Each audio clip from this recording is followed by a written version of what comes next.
Welcome to Congress in Context. Usually when you think of Congress, you probably imagine what you see on C-SPAN.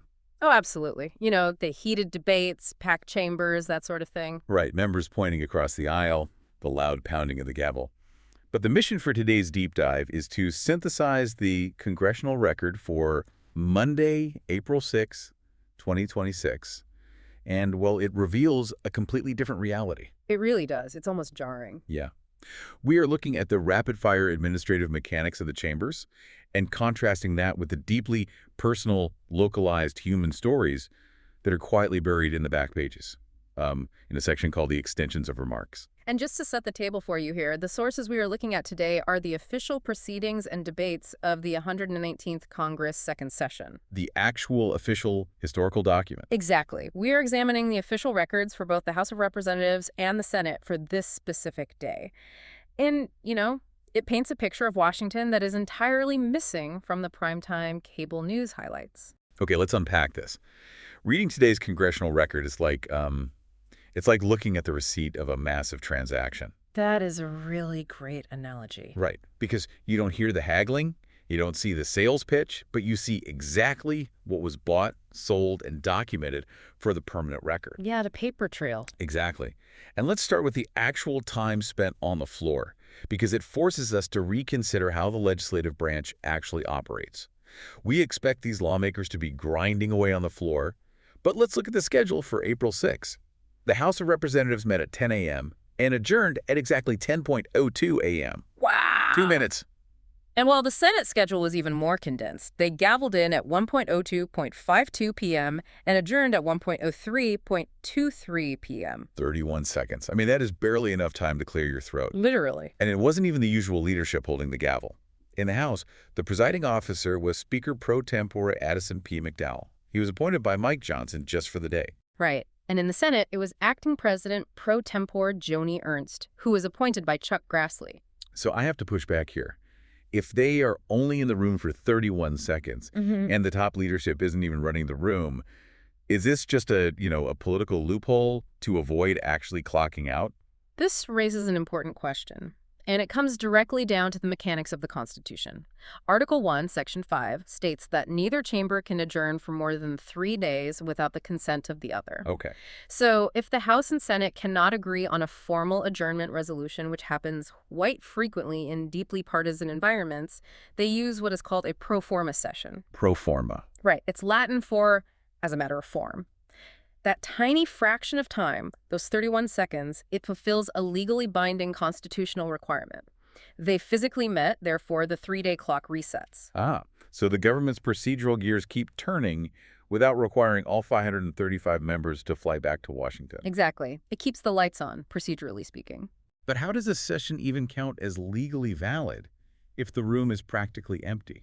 Well, we find the answer by looking at what the official record explicitly notes did not happen. The text states that there were no quorum calls and no yay and nay votes. Wait, what exactly is a quorum call? A quorum call is a parliamentary tool. It's used to force the presiding officer to verify that a minimum number of members, a quorum, which is 218 in the House, is actually present to conduct business. So it's essentially just a roll call. Pretty much. Think of it like a substitute teacher walking into a classroom. If no student raises their hand to demand roll call, the teacher just assumes everyone is present and begins the lesson. Oh, I see. Yeah, so by explicitly stating there were no quorum calls, the official record acknowledges the room was empty. But because no one was physically there to object, the 31-second session proceeds as a legally binding meeting. That is wild. Now, if no one is debating on the floor, you might assume no lawmaking is happening. But looking at the record, the clerk's desk was incredibly active. Very active. During those 2 minutes in the House, a massive volume of paperwork was pushed through. It feels like a massive corporate email dump. You know, a quiet send button pressed on a Friday afternoon that creates a mountain of future work. Yeah, that Friday afternoon document dump. Exactly. Let's look at the committee reports. Representative Wahlberg from the Committee on Education and Workforce dropped a whole block of legislation. We are talking H.R. 7720 through H.R. 7726, plus H.R. 7677. That's a lot of bills at once. Right. And all of these bills strictly focus on amending the Child Care and Development Block Grant Act of 1990.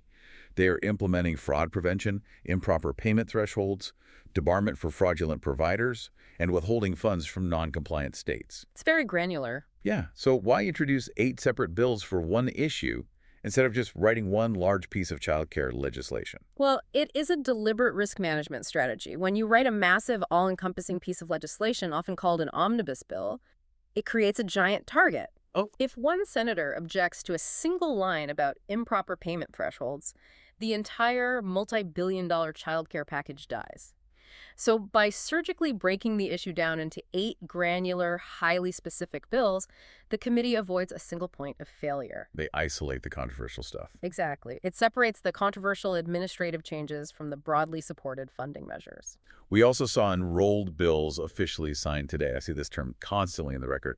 What does enrolled actually mean in this context? An enrolled bill is the final definitive copy of a piece of legislation that has been passed in identical form by both the House and the Senate. Okay.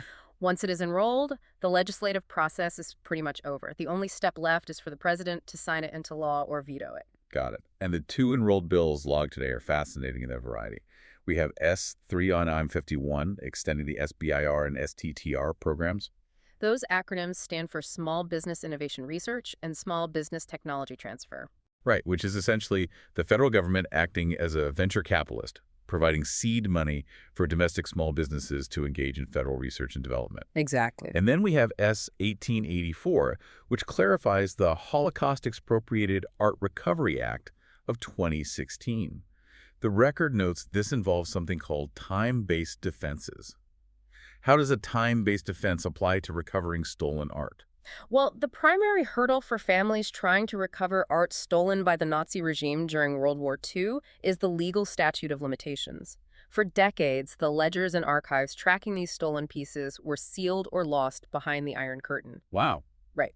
So by the time a family finally located a painting in a museum or a private collection in the 1990s or 2000s, the current owner would argue in court that the family waited too long to file a claim. Even though they literally couldn't find it. Exactly. That is a time-based defense, legally known as the doctrine of latches.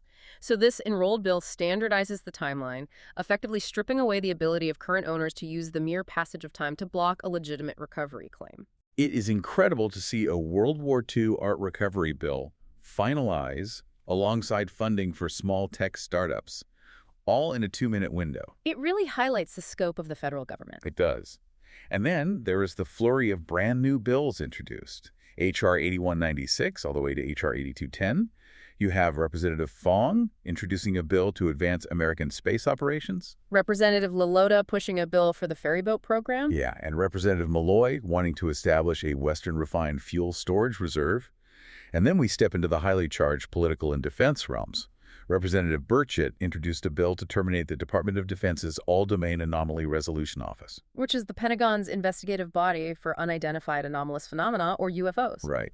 And Representative Larson introduced House Resolution 1155, a resolution impeaching Donald J. Trump for high crimes and misdemeanors. Now, I want to state this explicitly to you listening right now. Yeah. We are not endorsing any of these viewpoints. Absolutely not. We are taking no sides. Whether it's the termination of a DoD anomaly office or a presidential impeachment resolution, we are merely conveying the official actions that were logged in today's source material.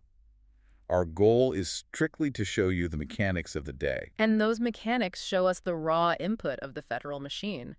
Even in a 31-second pro forma session, the entire ideological and industrial spectrum of the country is being officially codified. Yeah. But since there is virtually zero floor time during these sessions, members have to find a ghost pipeline to get their voices heard. Right, they bypass the physical floor entirely. They just insert comprehensive written statements directly into the official historical record. This section is called the extensions of remarks. That's fascinating reading. It really is. While not spoken on the floor, Representative Vicente Gonzalez of Texas submitted a statement emphasizing his support for the Defending American Property Abroad Act of 2026. Okay, so what's the context there? He details a very specific situation happening right now. Mexico's ongoing efforts to control a deepwater port owned by a U.S.-based company called Vulcan Material Company. Gonzalez argues this violates the USMCA. The United States-Mexico-Canada Agreement, which replaced NAFTA. Yes, exactly. The mechanism of that violation is key here.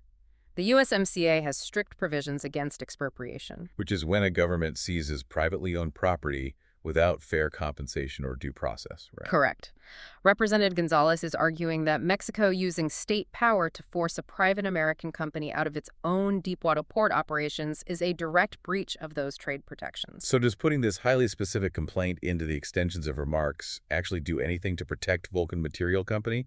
Or is it just a symbolic gesture for the folks back home? What's fascinating here is how multiple functional purposes are served at once. First, it legally establishes legislative intent. Okay. By documenting this on April 6, 2026, Gonzalez creates a paper trail that can be cited by future trade committees or even in international arbitration courts. Oh, that makes sense. Second, it serves as a highly official warning flare to the executive branch. It puts the State Department and the U.S. Trade Representative on notice that Congress is actively monitoring this specific USMCA violation. It elevates a localized corporate property dispute into a matter of international rule of law. Wow, so it's far from just symbolic. But those warning flares to the State Department share the exact same pages with something entirely different. The extensions of remarks are heavily used to memorialize local history. They really turn the congressional record into a permanent ledger of everyday citizens. Yeah. Let's look at the centenarians, the 100th birthdays logged in today's record. Representative Glenn Thompson of Pennsylvania honored Patricia Stano. She is celebrating her 100th birthday. Wow, 100. Yeah, and the record notes she was a World War II-era nurse, a 4-H club leader in Mercer County, and a beloved community member from Pleasant Gap, Pennsylvania. That's wonderful. Representative Joe Wilson of South Carolina honored Staff Sergeant Phillip Bruce Cook, a 100-year-old WWII veteran from Lexington, South Carolina. The specific historical details preserved in the federal record for Staff Sergeant Cook are staggering. They really are. He was a ball turret gunner on a B-17 bomber in the 379th Bomb Group. For context, the ball turret is that tiny glass bubble hanging underneath the belly of the bomber. Terrifying. It was notoriously one of the most dangerous, isolating, and physically cramped positions in the entire military. That specific bomb group dropped a record 26,459 tons of bombs.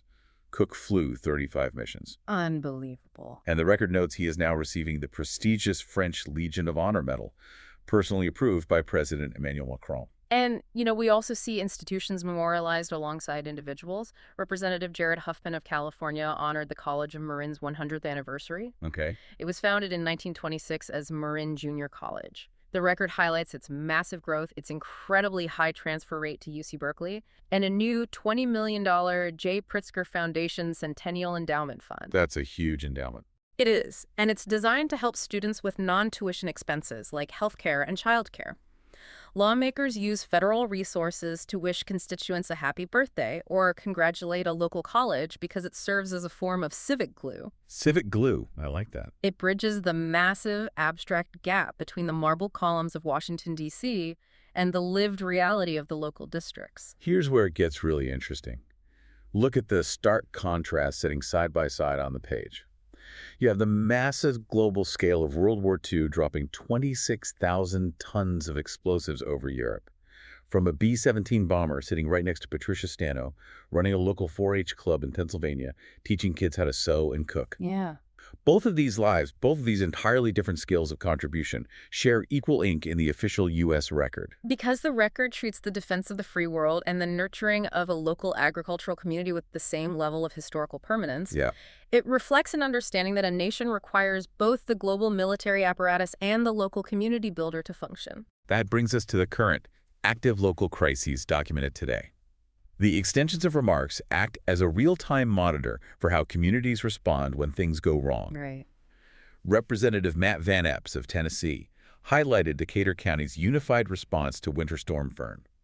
Instead of asking for federal FEMA funds, his remarks focused purely on how local volunteers and first responders stepped up. Wow, so purely local resilience. Exactly, working long hours in freezing conditions to clear roads and check on the elderly. It is a testament to neighbor resilience. And we see an enormous amount of quiet community care honored. Who else was in there? Well, Representative Gus Bilirakis of Florida recognized Melissa Arsenault for her nonprofit, Autism Everywhere. He also highlighted Larry and Lewis Quinn for their behind-the-scenes volunteer work at Hope Services and Bridgeway Church. Amazing. And Representative Bruce Westerman of Arkansas honored Dr. Jack Sternberg, the very first oncologist in Arkansas, who spent his retirement volunteering at the VA and is now being inducted into the Arkansas Walk of Fame. We also saw Representative Andre Carson of Indiana honor Kenneth O. Edwards for 36 years of work in the railroad industry, championing rail safety and union advocacy. We even have a teenage calculus prodigy. The breadth of achievement documented is remarkable. Representative Glenn Thompson highlighted Connor Hill, a high school senior from Port Matilda, Pennsylvania.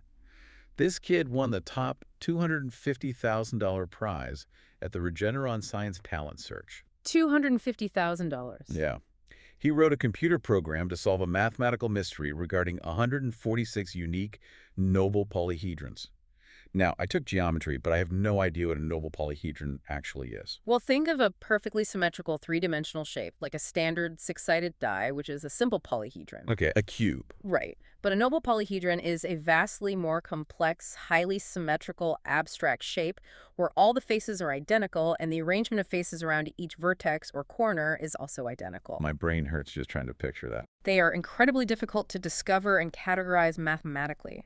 The fact that a high school senior wrote code to solve a mystery surrounding 146 of them is a massive leap in computational geometry. And his name is now permanently etched in the same document detailing international trade disputes and Holocaust art recovery. It makes me think of the congressional record not as a diary, but as the server log of the United States. The server log, I love that. Yeah. During a pro forma session, the user-facing interface, the physical floor debate, is basically asleep. But the server log captures every single background process keeping the system from crashing. The extensions of remarks are the logs of the nurses, the veterans, the volunteers, the teachers, and the rail workers who actually make the local jurisdictions function. And this contrast forms the core thesis of our analysis today. You have a completely sterile 2-minute administrative floor session on one hand. On the other, the written remarks reveal a rich, vibrant, deeply emotional tapestry. It proves that the daily business of the nation is not just the passage of budgets. It is the official recognition of the people who live under those laws. When the spoken word on the floor is absent, the written word carries the entire weight of the legislative branch. So what does this all mean? It means that a day in Congress that lasted barely 2 minutes on the clock still managed to introduce vital child care legislation, push back against international property seizures in Mexico, honor a ball turret gunner from World War II, and celebrate a teenage math genius. It's all happening at once. The gears of government never actually stop. They just shift into a different, much quieter medium. Now, I want to remind you, everything we unpack today is completely public. You can look up these specific remarks, you can read the mechanics of the enrolled bills, and you can view the full congressional record for today's date, April 6, 2026, directly at congress.gov. I highly encourage you to go read the stories of these local heroes for yourself. Imagine historians 1,000 years from now. If they only had the single day's congressional record to understand America, they wouldn't learn much about how our politicians debated on the floor. But through the extensions of remarks, they would know exactly what our local communities valued, the international boundaries we fiercely protected, and the quiet volunteers we celebrated. Which makes you wonder, how might your own daily written records define you to the future?